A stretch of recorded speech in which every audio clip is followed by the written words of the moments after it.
Hi dears, എന്തൊക്കെ എല്ലാവരുടെയും വിശേഷം? എല്ലാവരും സുഖമായിരിക്കുന്നോ? അപ്പോൾ മുത്തുമണികളെ ഞാനിന്ന് ഷെയർ ചെയ്യുന്നത് ഒരു കിഡിലും ടേസ്റ്റുള്ള റെസിപ്പിയാണ് കേട്ടോ. അപ്പോൾ നോമ്പ് തുറക്കുന്ന സമയത്തൊക്കെ നമുക്ക് കഴിക്കാൻ പറ്റിയിട്ടില്ല, അതുപോലെ ഒരു നോമ്പ് തുറയൊക്കെ ഉണ്ടെങ്കിൽ ഉണ്ടാക്കാൻ പറ്റിയിട്ടില്ല കുട്ടികൾക്കും മുതിർന്നവർക്കൊക്കെ ഒരുപോലെ ഇഷ്ടപ്പെടുന്ന ഒരു അടിപൊളി ഷവർമ അടൻ്റെ റെസിപ്പിയാണ് കേട്ടോ ഞാനിന്ന് കാണിക്കുന്നത്. ഉള്ളിൽ നല്ല ക്രീമി ഫില്ലിങ്ങോട് കൂടിയിട്ട് ഒരു അടിപൊളി ടേസ്റ്റുള്ള ചിക്കനൊക്കെ വെച്ച് ചെയ്തെടുത്തിട്ടുള്ള നല്ലൊരു ഷവർമ അടൻ്റെ റെസിപ്പിയാണ്. അപ്പോൾ വീഡിയോയിലേക്ക് പോകുന്നതിന് മുമ്പ് വീഡിയോ എല്ലാവരും ഒന്ന് സ്കിപ്പ് ചെയ്യാതെ മുഴുവനായിട്ട് കാണാൻ ശ്രമിക്കണേ. കണ്ടുകൊണ്ടിരിക്കുന്ന സമയത്ത് ഇഷ്ടമാണെന്നുണ്ടെങ്കിൽ മറക്കാതെ ലൈക്ക് ബട്ടൺ ഒന്ന് പ്രസ് ചെയ്ത് വെക്കണം കേട്ടോ. അപ്പോൾ നമുക്കിത് എങ്ങനെ ഉണ്ടാക്കുന്നത് നോക്കിയാലോ. അതിനായിട്ട് ഞാനൊരു പാൻ അടുപ്പിലേക്ക് വെച്ച് കൊടുത്തിട്ട് ഒരു 2 ടേബിൾ സ്പൂൺ ബട്ടർ ചേർത്ത് കൊടുത്തിട്ടുണ്ട്. ഈ ഒരു റെസിപ്പി ബട്ടറിൽ ചെയ്തെടുക്കുമ്പോഴാണ് കൂടുതൽ ടേസ്റ്റ് ഉണ്ടായിരിക്കുക. ബട്ടർ ഇല്ലാന്നുണ്ടെങ്കിൽ നമുക്ക് സൺഫ്ലവർ ഓയിൽ വേണമെങ്കിൽ ഉപയോഗിക്കാം കേട്ടോ. ഇനി അതിലേക്ക് ഇഞ്ചി വെളുത്തുള്ളി ചതച്ചത് ഒരു 1.5 ടേബിൾ സ്പൂണോളം ചേർത്ത് കൊടുത്തിട്ടുണ്ട്. ഇനി നല്ല പോലെ ഒന്നങ്ങ് വാട്ടിയെടുക്കണത്. ഫ്ലെയിം ഒന്ന് കുറച്ച് വെച്ചിട്ട് കരിഞ്ഞു പോവാത്ത രീതിയിൽ, എന്നാൽ ഓവറായിട്ട് കളർ ചേഞ്ച് ആവുകയും ചെയ്യാത്ത രീതിയിൽ നല്ലപോലെ ഒന്നങ്ങ് മൂപ്പിച്ചെടുക്കണം. നല്ലപോലെ ഒന്ന് മൂത്ത് വന്ന സമയത്ത് ഞാൻ ഇതിലേക്ക് കുറച്ച് ചിക്കൻ ആഡ് ചെയ്ത് കൊടുക്കുന്നുണ്ട്. അപ്പോൾ കുഞ്ഞു കുഞ്ഞു പീസായിട്ട് കട്ട് ചെയ്തിട്ടാണ് ഞാൻ ചേർത്ത് കൊടുക്കുന്നത്. ചിക്കന് പ്രത്യേകിച്ച് അളവൊന്നുമില്ല, നമുക്ക് എത്രത്തോളം വേണം നോക്കിയിട്ട് അതിനനുസരിച്ച് ചേർത്ത് കൊടുക്കുക. അപ്പോൾ കറിയൊക്കെ വെക്കാൻ വേണ്ടി ചിക്കൻ വാങ്ങുന്ന സമയത്ത് ഒരു ബ്രസ്റ്റ് പീസ് മാറ്റി വെച്ചാൽ മതി കേട്ടോ. എന്നിട്ട് അപ്പോൾ ഞാൻ അങ്ങനെ മാറ്റി വെച്ചിട്ടുണ്ടായിരുന്നതാണ്. അതൊന്ന് കുറച്ച് മഞ്ഞൾപ്പൊടിയും ഉപ്പും കൂടി ചേർത്തൊന്ന് മാരിനേറ്റ് ചെയ്ത് വെച്ചിട്ടുണ്ടായിരുന്നതാണ് കേട്ടോ. അപ്പോൾ ചിക്കനൊക്കെ ഒന്ന് ചേർത്ത് കൊടുത്ത ശേഷം ഇതുപോലെ കളറൊക്കെ ഒന്ന് ചേഞ്ചായി അത് ചിക്കനിൽ വെള്ളമൊക്കെ ഒന്ന് വറ്റി വരുന്ന സമയത്ത് ഇതിലേക്ക് സവാള ചേർത്ത് കൊടുക്കണം. ഞാനിപ്പോൾ ഒരു 2 മീഡിയം സൈസിലുള്ള സവാള ചേർത്ത് കൊടുത്തിട്ടുണ്ട്. ഒരു വലിയ ക്യാരറ്റ് ഇതുപോലെ കുനുകുനാന്ന് കട്ട് ചെയ്തിട്ട് അതും കൂടി ചേർത്ത് കൊടുത്തിട്ടുണ്ട്. പിന്നെ നിങ്ങൾക്ക് എരിവിനായിട്ട് എത്രത്തോളം വേണം നോക്കിയിട്ട് അതിനനുസരിച്ചുള്ള പച്ചമുളകും കൂടി ചേർത്ത് കൊടുക്കുക. ഞാനിപ്പോൾ 2 പച്ചമുളകാണ് ചേർത്ത് കൊടുത്തിട്ടുള്ളത്. ഇനി ഇത് നല്ലപോലെ ഒന്ന് വഴറ്റിയെടുക്കണം. ഈ പച്ചക്കറിയൊക്കെ ഒരുപാട് അങ്ങ് വെന്ത് ഇങ്ങനെ കുഴഞ്ഞു പോവേണ്ട ആവശ്യമൊന്നുമില്ല. നല്ലപോലെ ഒന്ന് വാടി കിട്ടിയാൽ മാത്രം മതി കേട്ടോ. ഈ സമയത്ത് ഞാൻ വളരെ കുറച്ച് ഉപ്പ് ഈ സമയത്ത് ചേർത്ത് കൊടുക്കുന്നുണ്ട്. അപ്പോൾ ചിക്കനിൽ ഓൾറെഡി നമ്മൾ ഉപ്പ് ചേർത്ത് കൊടുത്തിട്ടുള്ളതാണ്. അപ്പോൾ ഈ പച്ചക്കറി, അതായത് ഇതിലേക്ക് നമ്മൾ ചേർത്ത് കൊടുത്തിട്ടുള്ള സവാളയ്ക്കും ക്യാരറ്റിനൊക്കെ ആവശ്യമായിട്ടുള്ള കുറച്ച് മാത്രം ഉപ്പ് ഈ സമയത്ത് ചേർത്ത് കൊടുക്കുക. പോരാന്നുണ്ടെങ്കിൽ നമുക്ക് വീണ്ടും ചേർത്ത് കൊടുക്കുക കേട്ടോ.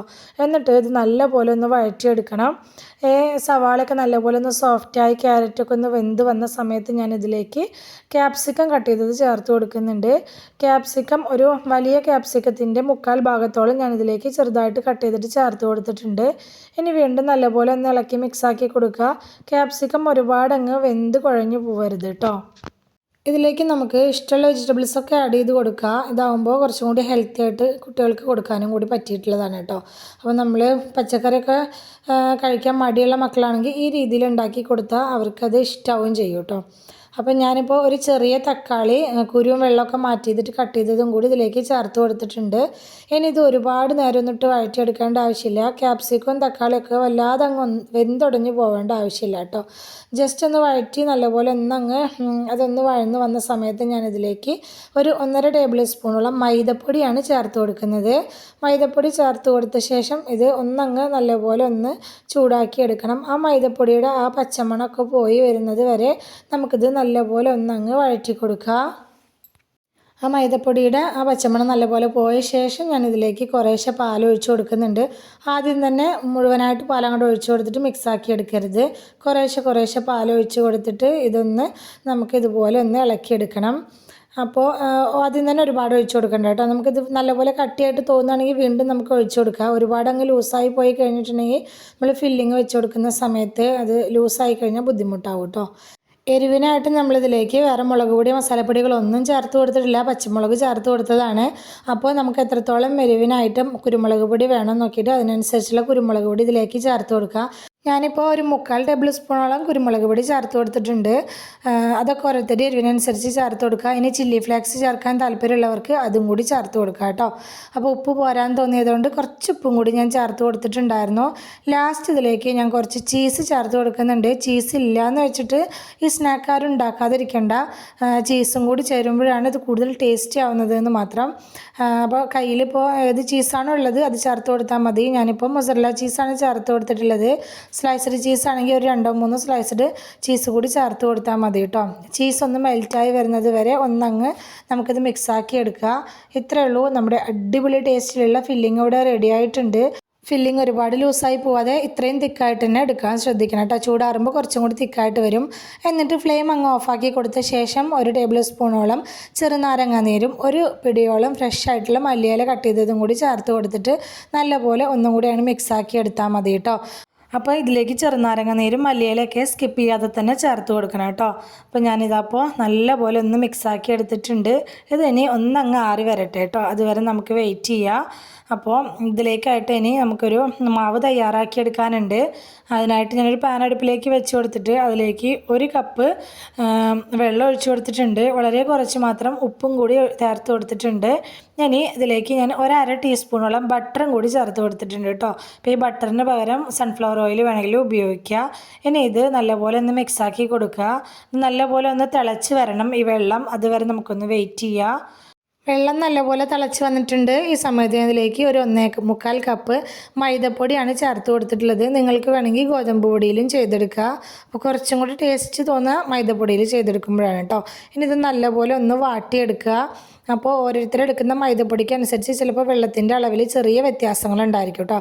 നിങ്ങളിതുപോലെ ഇളക്കിയെടുക്കുന്ന സമയത്ത് വെള്ളം ഇതിൽ പോരായ്ക തോന്നുന്നുണ്ടെങ്കിൽ കുറച്ച് തിളച്ച വെള്ളം ഒഴിച്ചു കൊടുത്തിട്ട് നമുക്ക് ഒന്നും കൂടി അങ്ങ് ഇളക്കിയെടുത്താൽ മതി കേട്ടോ. അപ്പോൾ വെള്ളം ഒഴിച്ചെടുക്കുമ്പോൾ ഒരുപാടായി പോവാതെ നോക്കണം.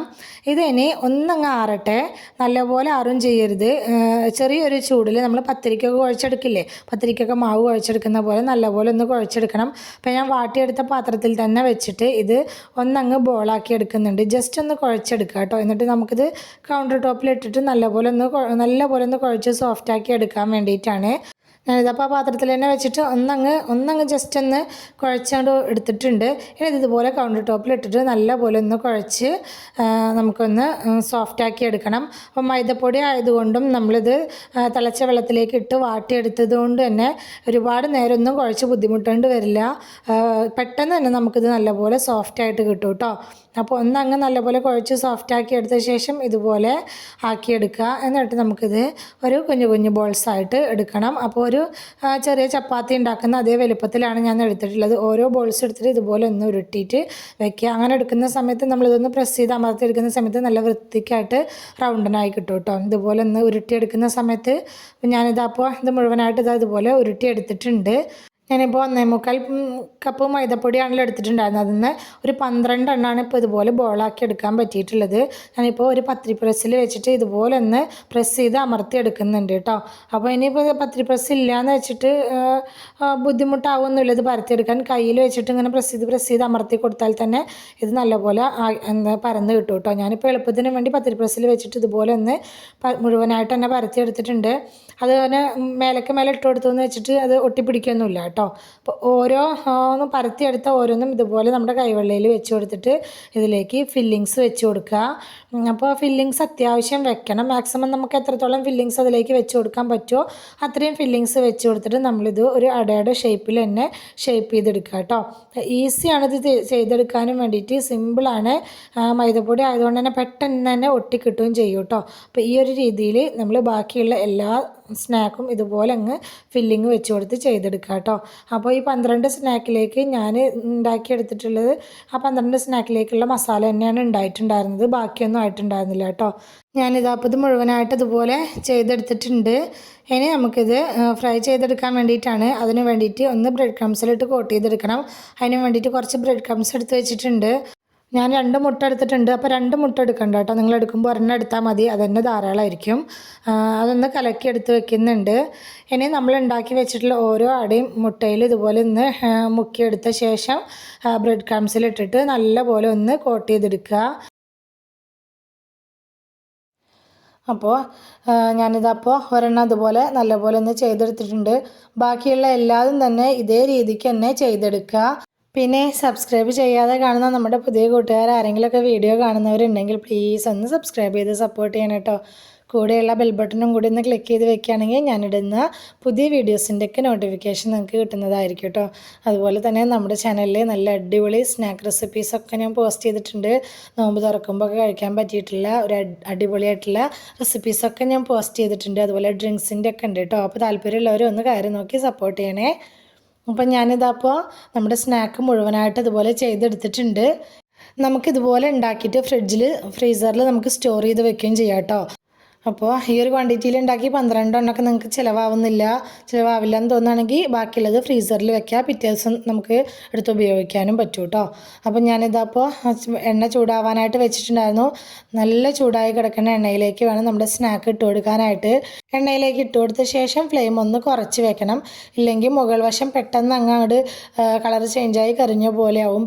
ബ്രെഡാണല്ലോ ഉള്ളത്, അതുകൊണ്ട് തന്നെ അപ്പോൾ നമ്മൾ ഫ്ലെയിം ഒന്ന് അഡ്ജസ്റ്റ് ചെയ്ത് വെച്ചിട്ട് തിരിച്ചും മറിച്ചൊക്കെ ഇട്ടിട്ട് നമുക്കിതൊന്ന് ഫ്രൈ ചെയ്തെടുക്കുക. ഒരുപാട് അങ്ങ് ഫ്ലെയിം കൂട്ടി വെക്കാതിരിക്കാൻ നല്ലപോലെ ശ്രദ്ധിക്കണം കേട്ടോ. അപ്പോൾ ഫ്ലെയിം കൂട്ടി വെച്ച് കഴിഞ്ഞിട്ടുണ്ടെങ്കിൽ ഇത് നമുക്ക് നല്ല രീതിയിൽ ക്രിസ്പി ആയിട്ട് കിട്ടൂല. അപ്പോൾ ഫ്ലെയിം ഒന്ന് കുറച്ച് വെച്ചിട്ട് തിരിച്ചും മറിച്ചൊക്കെ ഇട്ടിട്ട് ഇത് നല്ലപോലെ ഒന്ന് ഫ്രൈ ചെയ്തെടുക്കണം. ഞാനിതപ്പോൾ ആദ്യം ഒരെണ്ണം ഇട്ട് കൊടുത്തത് ഫ്രൈ ചെയ്ത് കോരിയിട്ടുണ്ട്. ഇനി ബാക്കിയുള്ളതും ഇതുപോലെ തന്നെ ഫ്രൈ ചെയ്തെടുക്കുക. അപ്പോൾ 2ാം ട്രിപ്പ് ഞാൻ ഇട്ട് കൊടുത്ത സമയത്ത് 2 ഇട്ട് കൊടുത്തിട്ടുണ്ടായിരുന്നു കേട്ടോ. അപ്പോൾ ഞാൻ കുറച്ച് എണ്ണ ഒഴിച്ചു കൊടുത്തിട്ടുണ്ടായിരുന്നുള്ളൂ. അപ്പോൾ ആദ്യം ഇട്ട് കൊടുത്ത സമയത്ത് ഒരെണ്ണ ഇടാൻ പറ്റുള്ളൂ എന്ന് വിചാരിച്ച് ആദ്യം ഒരെണ്ണ ഇട്ട് കൊടുത്തിട്ടുണ്ടായിരുന്നുള്ളൂ. അപ്പോൾ എന്നും എണ്ണ പലഹാരങ്ങളൊന്നും ഉണ്ടാക്കുന്ന അത്ര ഹെൽത്തി ആയിട്ടുള്ള കാര്യമൊന്നുമല്ല. അപ്പോൾ ഇടയ്ക്കൊക്കെ നമുക്കിതുപോലെ ഉണ്ടാക്കിയെടുക്കുക. അതുപോലെ നോമ്പുതുറയൊക്കെ ഉള്ള സമയത്താണെങ്കിലും നമുക്കിതുപോലെ ഉണ്ടാക്കിയെടുക്കാൻ പറ്റും കേട്ടോ. ഒരു വെറൈറ്റി ആയിട്ട് ഒരു പലഹാരമാണല്ലോ, നല്ല ടേസ്റ്റ് ഉണ്ട് കഴിക്കാനായിട്ട്. തീർച്ചയായിട്ടും നിങ്ങൾക്ക് എല്ലാവർക്കും ഇഷ്ടമാവുകയും ചെയ്യും. ഉണ്ടാക്കിയെടുക്കാനായിട്ട് വലിയ പാടൊന്നുമില്ല, ഒരുപാട് മസാലപ്പൊടികളില്ല, ഒരുപാട് എരിവുള്ള പലഹാരമല്ല. അപ്പോൾ അതുകൊണ്ട് തന്നെ ഒരുപാട് സ്പൈസി ആയിട്ട് കഴിക്കാൻ ഇഷ്ടമില്ലാത്ത മക്കളൊക്കെ ഉണ്ടെങ്കിൽ നമ്മൾ കുരുമുളക് പൊടിയൊക്കെ ചേർത്ത് കൊടുക്കുന്ന സമയത്ത് അതൊന്ന് അഡ്ജസ്റ്റ് ചെയ്ത് ചേർത്ത് കൊടുത്താൽ മതി കേട്ടോ. അപ്പോൾ ഞാനിതപ്പോൾ സ്നാക്ക് ഇവിടെ മുഴുവനായിട്ട് ഫ്രൈ ചെയ്ത് കോരിയിട്ടുണ്ട്. അതിങ്ങനെ ഇരിക്കുന്നത് കാണാൻ തന്നെ നല്ല മൊഞ്ചില്ലേ, കഴിക്കാനും അതുപോലെ തന്നെ നല്ല ടേസ്റ്റുള്ളൊരു സ്നാക്ക് റെസിപ്പിയാണ്. തീർച്ചയായിട്ടും എല്ലാവർക്കും ഇഷ്ടമാവും കേട്ടോ. ധൈര്യമായിട്ട് ട്രൈ ചെയ്ത് നോക്കാൻ പറ്റിയിട്ടുള്ള നല്ലൊരു റെസിപ്പിയാണ്. എന്നും ഒരേപോലെ നമ്മൾ കട്ട്ലറ്റും സമോസയും ഒക്കെ ഉണ്ടാക്കുന്നതിന് പകരം ഇടയ്ക്ക് ഇതുപോലെ ഒന്ന് ട്രൈ ചെയ്ത് നോക്കുക കേട്ടോ. സമോസ എന്നൊക്കെ പറഞ്ഞാൽ ചില വീടുകളിൽ എല്ലാ ദിവസവും സമോസ ഉള്ള വീടുകൾ ഉണ്ടായിരിക്കും. അപ്പോൾ അതിൽ നിന്നൊക്കെ വ്യത്യസ്തമായിട്ട് ഇടയ്ക്കൊന്ന് വെറൈറ്റി ആയിട്ടുള്ളൊരു പലഹാരം തയ്യാറാക്കി നോക്കണം എന്ന് തോന്നുന്ന സമയത്ത് ചെയ്യാൻ പറ്റിയിട്ടുള്ള ഒരു അടിപൊളി പലഹാരം തന്നെയാണ് കേട്ടോ ഷവർമ. അപ്പോൾ തീർച്ചയായിട്ടും ട്രൈ ചെയ്ത് നോക്കുക. ട്രൈ ചെയ്ത് നോക്കിയിട്ട് ഫീഡ്ബാക്ക് അറിയിക്കണം കേട്ടോ, കമൻ്റായിട്ട് പറയണം. അപ്പോൾ ഇന്നത്തെ നമ്മുടെ സ്നാക്ക് റെസിപ്പി എല്ലാവർക്കും ഇഷ്ടമായി എന്ന് വിചാരിക്കുകയാണ്. ഇഷ്ടമായിട്ടുണ്ടെങ്കിൽ മറക്കാതെ ലൈക്ക് ചെയ്യണേ, ഹൈപ്പ് ചെയ്യണേ, നിങ്ങളുടെ അഭിപ്രായങ്ങളൊക്കെ കമൻ്റായിട്ട് പറയണം. റെസിപ്പി ഇഷ്ടമായിട്ടുണ്ടെങ്കിൽ അത് നിങ്ങൾക്ക് ഉപകാരപ്പെട്ടു എന്ന് തോന്നുന്നുണ്ടെങ്കിൽ നിങ്ങളുടെ ഫ്രണ്ട്സിനും ഫാമിലിക്കും ഒക്കെ ഒന്ന് ഷെയർ ചെയ്ത് കൊടുക്കുക കൂടി വേണേ. ഇതുവരെ കൂടെ നിന്ന് സപ്പോർട്ട് ചെയ്തിട്ടുള്ള എൻ്റെ എല്ലാ മുത്തുമണികൾക്കും ഒരുപാട് നന്ദി. എന്നാൽ ശരി, സിമ്പിൾ ആൻഡ് ടേസ്റ്റി റെസിപ്പിയുമായി ഞാൻ വീണ്ടും വരാം. ബൈ.